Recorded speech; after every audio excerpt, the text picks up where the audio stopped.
Hello friends, പുതിയൊരു വീഡിയോയിലേക്ക് എല്ലാവർക്കും സ്വാഗതം. നമുക്കിന്നൊരു വെറൈറ്റി ആയിട്ടൊരു ചപ്പാത്തി ഉണ്ടാക്കാം. ഒരു പൊറോട്ട മോഡലിലൊക്കെ നമുക്കിങ്ങനെ പൊറോട്ട നമ്മളിങ്ങനെ അലുക്കുകളായിട്ട് എടുക്കുമല്ലോ, അങ്ങനെ എടുക്കുന്ന പോലെ ഒരു ചപ്പാത്തി ഉണ്ടാക്കിയെടുക്കാം. ഇതിങ്ങനെ വീഡിയോ കണ്ടപ്പോൾ ഒന്ന് ചെയ്ത് നോക്കണമെന്ന് തോന്നി. നല്ലതാണ്, നമുക്ക് നല്ല സോഫ്റ്റായിട്ട് ഉണ്ടാക്കിയെടുക്കാൻ പറ്റും. അതിനുവേണ്ടി ചപ്പാത്തി മാവ് നമ്മൾ കുഴയ്ക്കുന്നത് പോലെ, സാധാരണ കുഴയ്ക്കുന്നത് പോലെ തന്നെ കുഴച്ചതിന് ശേഷം ഇങ്ങനെയൊന്ന് വലുപ്പത്തിൽ പരത്തിയിട്ട് ഇതേപോലെ ഒന്ന് കട്ട് ചെയ്ത് കൊടുക്കണം. കട്ട് ചെയ്ത് കൊടുത്തതിന് ശേഷം കുറച്ച് എണ്ണ ഇതിലേക്കൊന്ന് തൂക്കി ഒന്ന് തേച്ച് കൊടുത്തതിന് ശേഷം നമ്മളിത് ഒരു രീതിയിലൊന്ന് ചുറ്റിച്ചെടുക്കുകയാണ് ചെയ്യുന്നത്. ഇങ്ങനെ രണ്ട് സൈഡിൽ നിന്ന് ഒന്ന് ചുറ്റിച്ചിട്ട് മടക്കി ഇങ്ങനെ ഒന്ന് പരത്തിയെടുത്താൽ മതി. ഒത്തിരി അങ്ങ് കനം കുറയ്ക്കരുത്. അപ്പം നമുക്കിത് ചുട്ടെടുക്കുമ്പോൾ നല്ല അലുക്ക് പോലെ നമുക്കിങ്ങനെ കീറിയെടുക്കാൻ പറ്റുന്ന പോലെ നമ്മൾ പൊറോട്ടയുടെ രൂപത്തിൽ തന്നെ നമുക്കിത് ഉണ്ടാക്കിയെടുക്കാൻ പറ്റും. നല്ല എളുപ്പം ഉണ്ടാക്കുകയും ചെയ്യാം. സോഫ്റ്റാണ്, വെറൈറ്റിയാണ്. അപ്പോൾ അങ്ങനെ എണ്ണ ഉണ്ടാക്കി നോക്കണം, എളുപ്പമാണ്. എണ്ണയൊക്കെ കൂടുതൽ ഉപയോഗിക്കുകയാണെങ്കിൽ ഇച്ചിരി കൂടെ കുറേ നല്ല സോഫ്റ്റായിട്ട് കിട്ടും. പക്ഷെ ഞാൻ അധികം എണ്ണ ഉപയോഗിക്കാറില്ല.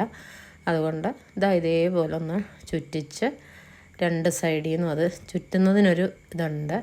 രണ്ട് സൈഡിൽ നിന്നും ചുറ്റിക്കുക. ഒരു സൈഡിലേത് ഒന്നിന് പുറത്തോട്ടൊന്ന് മടക്കി വെച്ചിട്ട് ഇങ്ങനെയൊന്ന് പരത്തിയെടുത്താൽ മാത്രം മതി. അങ്ങനെ ഞാൻ എല്ലാ ചപ്പാത്തികളും ഇതേപോലെ ഒന്ന് ചുറ്റിച്ച് പരത്തിയെടുത്തിട്ടുണ്ട്. പിന്നെ നമ്മൾ സാധാരണ ചപ്പാത്തി ചൂടുന്നത് പോലെ തന്നെ പാൻ ചൂടാക്കി അതിലേക്കിട്ട് തിരിച്ചും മറിച്ചും ഒന്നിട്ട് ചപ്പാത്തി ഒന്ന് ചുട്ടെടുത്തതിന് ശേഷം നമ്മൾ പൊറോട്ടയൊക്കെ അടിക്കുന്ന കണ്ടിട്ടില്ലേ, എല്ലാം കൂടെ വെച്ചിട്ട് ഒന്ന് കൈകൊണ്ടൊന്ന് നന്നായിട്ടൊന്ന് അടിച്ചെടുത്ത് കഴിഞ്ഞാൽ നമുക്ക് നല്ല സോഫ്റ്റായ ചപ്പാത്തി കിട്ടും. അപ്പോൾ ഇത് ഒരു വീഡിയോ കണ്ടിട്ട് ഞാൻ ഒരു കൗതുകം തോന്നി ഉണ്ടാക്കിയതാണ്. എളുപ്പമാണ്, സോഫ്റ്റാണ്. അപ്പോൾ നിങ്ങൾ ഉണ്ടാക്കി നോക്കുമല്ലോ. ഉണ്ടാക്കി നോക്കിയിട്ട് നിങ്ങളുടെ അഭിപ്രായം പറയണം.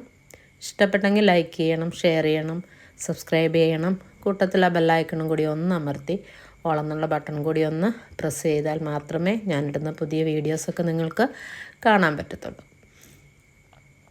അപ്പോൾ ഞാൻ എടുത്ത് വെച്ചിരുന്ന ചപ്പാത്തി എല്ലാം ചുട്ടെടുത്തിട്ടുണ്ട്.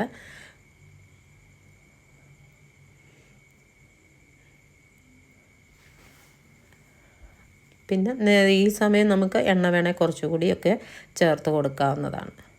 എല്ലാം ഞാനിങ്ങനെ ഒന്ന് അടിച്ചെടുത്തിട്ടുണ്ട്. ആവശ്യത്തിനുള്ളത് നല്ല സോഫ്റ്റാണ്. ഉണ്ടാക്കി നോക്കിയിട്ട് നിങ്ങളുടെ കമൻസുകൾ പറയണം. അപ്പോൾ ഇനി ഒരു പുതിയ വീഡിയോയുമായി കാണും വരെയും ബൈ ബൈ.